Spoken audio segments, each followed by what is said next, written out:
Hello everyone and welcome to the final episode of the Second Messiah. In the previous episode we were continuing our defense against the Sassanids. They had pushed us back somewhat, but we had new lines of defense and the Sassanids were quite willing to test them. They moved south to attack two of our armies, attacking an encamped position, and we had another army coming in to reinforce. The reinforcing army was well able to drive much of the enemy away, so although the encamped position was heavily damaged and the enemy did breach it, our reinforcements cleared out the enemy and victory was ours.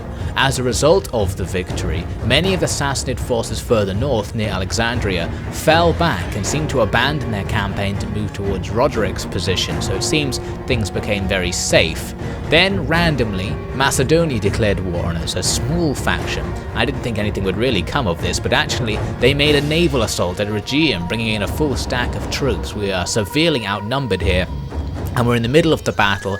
The enemy have just started their land attack, but at sea we've managed to burn the enemy general's ship, killing him in the process. So now, as the battle begins, the enemy's morale is going to be shot, and we might be able to use that to our advantage.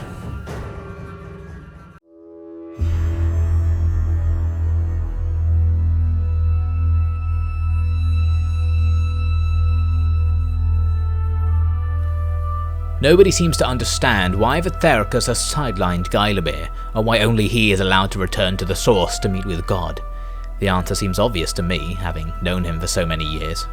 Geilemir was no longer of direct use to his ambitions, so he was left to play unattended with what little power he had and a mission that he could not fulfill in his lifetime, put out to grass with dignity but without explanation. And now it will be the same for Edgica. Vithericus left him on the edge of the world to stand guard, and will likely never recall him, not if he meets God at the source. Since the prophecy was given, he became his own man, more so than he already was. His relations to the rest of his dynasty, to his people, are like the relations between fishermen and their nets, tools of profit, ultimately disposable. Folk once privy to his inner thoughts, myself included, now see the king through the veil of mystery he casts around himself. A shrewd choice, for most take it to mean not that they lack understanding of him, but that he is impossible to understand, like the wisdom of the Lord himself. And perhaps that is okay, for if he achieves his goal, it might not matter why he acts like he does, for the value of the result trumps all issues with the method. Our new world is now sorely overdue, and the patience of the masses grows thin. Prayers of support battle to be heard above prayers of cynicism and distrust. The pressure pushes the king away from his fellow man ever further. Either the judgment of the Lord shall be made upon us, or the judgment of us shall be made upon his second son. What the king finds at the source will seal history one way or the other.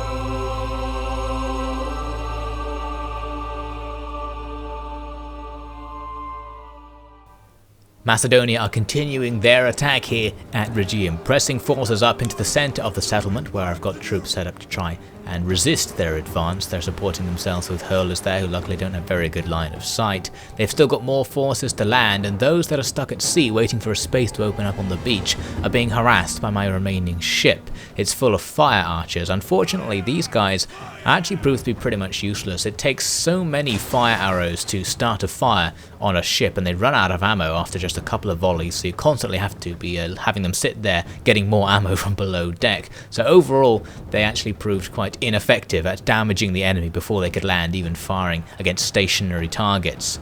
So the enemy are attacking on various fronts. They've got troops all over the town. I'm mostly just defending the centre. Here's their final ship landing. You can see it's got some smoke on it, started to catch light, but still wasn't able to be sunk before the troops could land. Out here on the northern part of the town, I've got my Scout Equites fighting with some enemy Legio. I charged into them to inflict some casualties with the charge bonus. But then the actual fight itself didn't go particularly well, and the enemy's responding by sending in spearmen. So those cavalry are going to pull out, and their objective is going to be to just make those enemy units move around near the tower nearby, so they'll take losses from that fire. Up at the top of the town, some of the enemy's hurlers have routed and are now routing through my lines, annoyingly opening up a gap on the side of my defensive position. I do have a reserve unit ready, as you can see, some medium swords, and here on the southern approach to the town, the enemy were more interested in destroying the nearby barricade than actually making their attack, which is handy because it gives my legio a chance to throw their darts into the back of these enemy spears and take out a few before the battle starts, so good that the AI was distracted by that wooden opponent. Unfortunately, the enemy's main attack coming right up from the docks was successful. They broke through my combatensis spears holding them off. I pulled back my Germanic spearmasters from the northern approach to resist them. I'm able to do this because the enemy have been kited so well by my cavalry that none of them are actually attacking the northern approach to the settlement interior. So now the enemy has distinct numerical advantage, but my men are better, and they really throw away their possibility to maneuver around me. All of their units charge into the front of the spearmasters, which is absolutely perfect. The spearmasters will beat them in a frontal engagement. The enemy could have totally surrounded them, but since they chose not to, those spearmasters are going to have a much easier time of things. One unit is attacking my archers on the wall from behind. Not a good situation. The archers actually held on surprisingly long enough for me to deploy some medium swords to attack these spearmen from behind. Now these medium swords don't have particularly good stats and aren't even very good in melee against these spearmen. However, the enemy's morale is completely destroyed from having their general killed earlier in the battle. Plus, the shock of a rear attack means that they don't feel like fighting for long. The enemy try and escape, but of course they're surrounded, and these swords now slaughter them, destroying that unit and knocking it out of the battle. Very good. Plus, giving me a chance to use those swords to rear attack the main bulk of the enemy's forces still attacking Germanic spearmasters. You can see in the background there, kited units still attempting to fight with a tower, 2 of them already defeated, 2 more soon to be gone thanks to that tower. On the southern approach though, the enemy is attacking with axes against my legio. This isn't good. The axes are quickly cutting them down, supported as you can see by additional combatensis spears. It seems they're going to break through there, but the main bulk of their attack has now actually failed. The rear attack by my medium swords has completely destroyed all of the forces in front of the Germanic spearmasters, who themselves barely took any losses in that combat. So that frees them up to start just mopping up the units there in the centre to reform, and they're going to need to reform pretty soon because these axes and spears are just about defeating this legio unit, so we're going to face a new battle coming in from the south. The spearmasters have javelins, which are particularly useful right now because I can throw these javelins at these tired, wavering units, and the shock of suddenly losing all those troops causes the first enemy unit to shatter on the spot and leave before it can make its attack. The other more effective unit, the axeman, with almost all of its troops left, bypasses the spearmasters in order to attack the lighter target, my swordsman. A good choice from them perhaps, but it leaves them open to another jav attack from behind, plus the spearmasters can now come in and finish them off. So although the enemy probably have an advantage in this melee, they're going to be surrounded, they're already tired and low on morale because of the loss of their general. So we're able to shatter that unit without having to take too many losses fighting it. All the units on the northern approaches have been shattered by the towers now, successfully. Very good, so I can bring the cavalry in to help fighting against these axemen right here, as you can see. They still have more units coming up from the port. Some of the last units to land have yet to come into combat, but all I can do is set up my Germanic spearmasters to receive them. We know my guys are going to beat them in melee. I've got most of my best troops still alive despite the loss of the majority of my force, so when the enemy come up, they're pretty easily routed. You can see the balance bar at the top just swinging in our favour immediately as the enemy units engage and shatter in combat.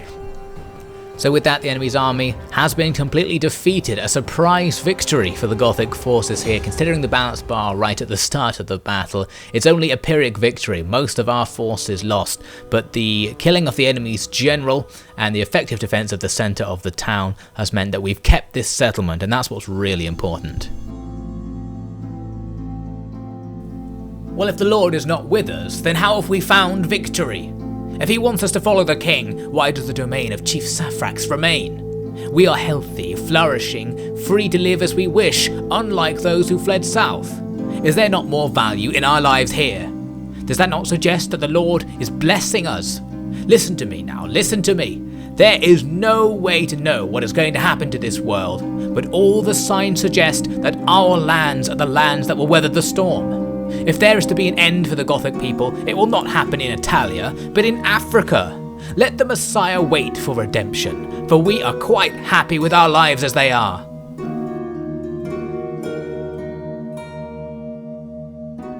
About half the enemy fleet's been destroyed, with the rest of it badly damaged. It looks like the enemy aren't going to be invading our territory anymore. All of our losses are among garrison forces, of course, which means despite it being a Pyrrhic victory, it's not so bad because we're going to get those forces back pretty damn fast. So the Macedonian fleet runs off after this battle. You can see it here. We can't see its units anymore, but I'm pretty sure they're in such a state of disrepair that they couldn't actually make a port assault anywhere else. The Western German separatists probably have the same situation because they've been under attrition for so long.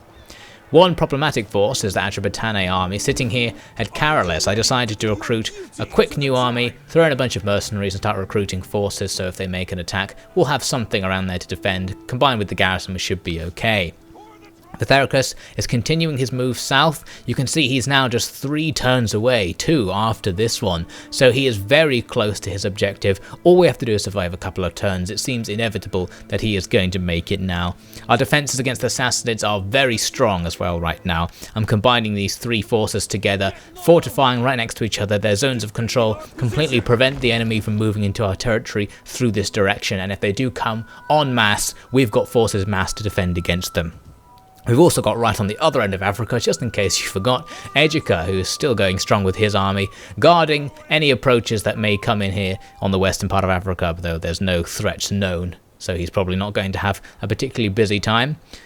So the enemies on Caralis move forward and besiege the city, not attacking yet though, so we'll see how that progresses. We spot some Macran forces sneaking west there across the Mediterranean, not sure where they're going. And now Macedonia comes to me offering a peace treaty. They want me to pay a relatively large amount for this peace treaty, which seems not particularly friendly considering that we've just defeated them in a major engagement. Their forces rush home after I deny the peace treaty.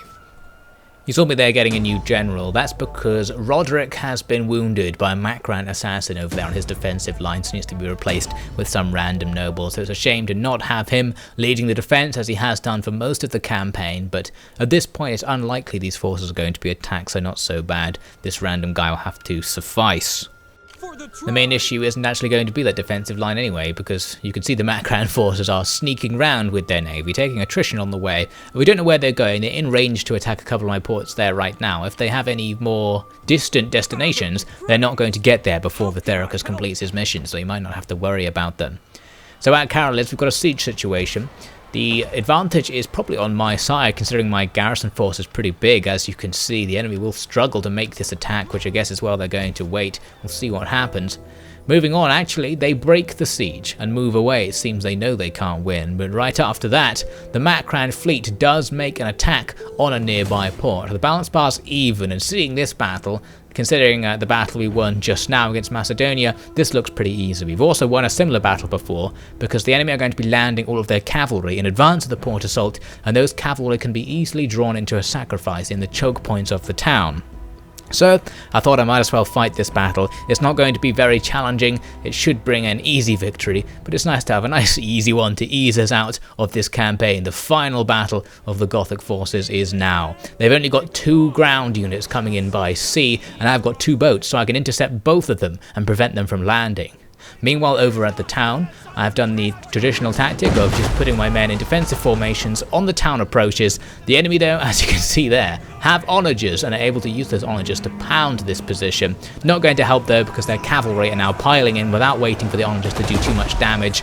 So now the cavalry are going to struggle fighting through that spear wall, especially with the tower hammering them with bolts the entire time. The same thing's happening there on the central approach. We've got Comitatensis spears holding the enemy, and on the southernmost approach I've got pikemen set up, but the enemy aren't attacking, meaning I can send my cavalry out to go and try and engage with those onagers. The first approach they attack is the one under most pressure, especially because the unit was damaged by the onagers. Meanwhile, out at sea, we've boarded both of the enemy's troop transports. The enemy's soldiers are better than ours, but because of seasickness, their stats are severely degraded, meaning my light infantry is going to be able to beat them, despite what the balance bar says there. So zooming back, the enemy's cavalry still pressing against my spears. Their general now in there, which is especially important because we're going to get a chance to kill him. You can see I've got Legio coming to back this area up because my spearmen are starting to take losses now. It looks like the enemy actually have a chance of breaking through. So Legio coming in really close, first hitting the enemy with their darts, then coming in to fight in melee. The enemy's onager targeting them now, doing some damage there. We really need to get rid of that onager, and the scout cav are moving to do just that. The enemy had their own cav in reserve who are peeling off to attack my scout cav, and I keep just telling them to ignore the enemy and push on. They kill a few of us and then let us go, perhaps not interested in pursuing us, so I get a free run right towards the onagers. Unfortunately, the onagers have already used up most of their ammunition at this point, so we're not going to save many lives with this attack. The spearmen and legio there, defending the approach, are under a lot of pressure, but in this melee they are able to kill the enemy's general, and that's going to turn things well in our favour because a lot of the enemy's cavalry have low morale already. So all of the men attacking that approach suddenly break. The cavalry back outside the town have refocused on my scout cav, who did successfully stop that onager. Unfortunately, it means the scout cav are now going to be surrounded and defeated by superior units, and there's not much they can do about that. They essentially sacrifice themselves to stop that onager. At sea, both of the enemy's troop transports have routed, with my forces still relatively strong, now heading back to the town to add themselves to the defence, but at this stage they're probably not going to be required. All the enemy has is a number of cavalry units which don't stand much chance of getting through my defences, especially as the majority of their men are already killed. Here you can see more men being finished off by the Comitatensis spears. I spotted one guy in particular having some trouble taking out this enemy cavalryman. A little bit embarrassing for a spear troop, but luckily the legio nearby used their darts to take down that horseman and spare him any further shame.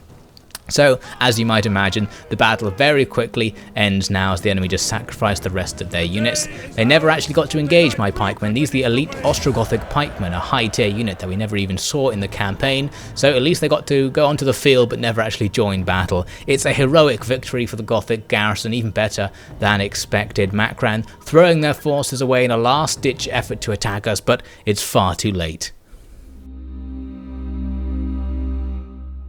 Let their souls be rested, as now are their bodies. Let their memory, still alive in the hearts of their loved ones, serve to guide the living to as great a height as they. The legacy of those we lost is the very world we inhabit, which exists only because of their sacrifice. Every tree, every building, every flowing river is the gift of the glorious dead to us, the humbled living. We ask now, Lord, that with the advent of your Messiah to your heavenly portal, that you take from him the goodwill and passion of your uncountable army of followers, and make good on your promise and our dream. May the new world be all that we have fought for, all that we have lost for, all that we have earned. A fine result, most of the enemy dead, our force still in good condition. We'll ransom off those we captured for a bit of extra money, and the Macran survivors will rush away never to be seen again. A final bit of diplomacy. The Western Germanic separatists come and ask for peace, perhaps because their allies the Macedonians have been defeated. They wouldn't accept non-aggression pact, but I decided to accept a white peace with them and allow them to finally stop taking attritions in my lands. Now Vithericus is finally able to reach the source. He is going to move down and return to the site where he began his journey back across Africa and try and reconnect with the Lord who gave him this mission, and hopefully try and work out if there's anything else he needs to do to find success, or whether his people have finally earned the new world they were promised.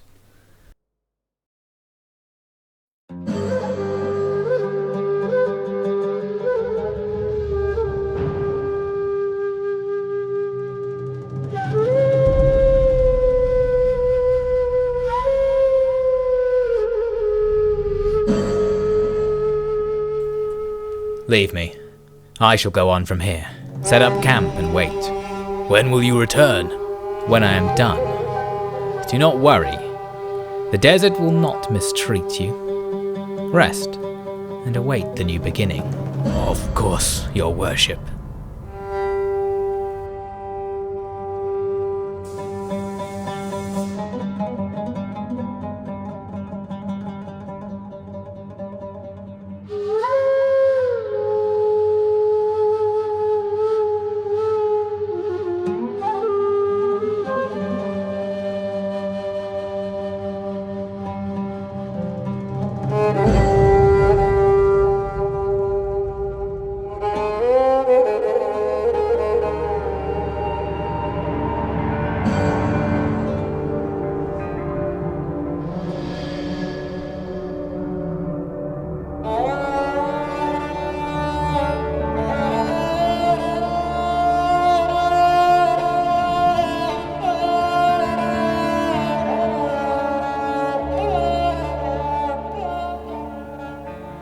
2 months in, a familiar feeling, I finally found the king's camp, a day's march from the source. Needless to say, they won't let me go any further. I shall note what I can for my history, but, well, I don't think these troops realize what the king is doing to them. They believe with all their heart. They seem so happy. I am jealous. I'm sure they aren't drinking the coloured water. It looks clean enough. The Holy Spirit seems to uplift them through every moment. Surrounded by them, I already start to doubt myself. Perhaps that is why no one questions him. Because it feels good to surrender your trust to such power. Perhaps this is the root of everything that has happened, the root of all faith. But I wonder what will happen to them if the king fails.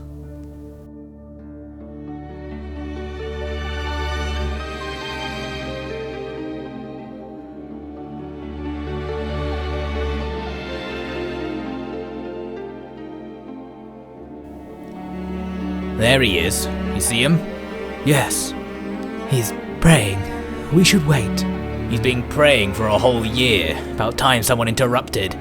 We can't put down rebels forever. But I think... What? You scared? It endeth, but the light ne'er fades. It endeth, but the light ne'er fades. It endeth, but the light ne'er fades. Brother! Brother? It's me. Brother? Do you remember me? I brought this old man along too. Are you okay, your worship? Why are you... We're here to bring you back. No. I have to stay. I have to seek guidance. We are the guidance you seek. You don't need to worry anymore. The Lord will not speak to you. Why? I did what he wanted. I became his Messiah. I did all that he ordered. Don't you get it? You're saying the answer yourself. God was never going to make a new world. You made it. He is right, my king. Your kingdom is a refuge for the world's weakest, protected by the strongest. Isn't this exactly what the prophecy foretold? There is nothing more to wait for here. The work of God has already been done by all of us. It is... My brother... Could it be? Lord? Is that true? It explains everything. The new world has already been born. This world, our world. It is all that we need. Grace. That was the true meaning of the Lord's words. How did I not see it? My brothers, I've been a fool. Great. I didn't think you'd get it. Worried over nothing. You will not be judged a fool, that is certain, my king.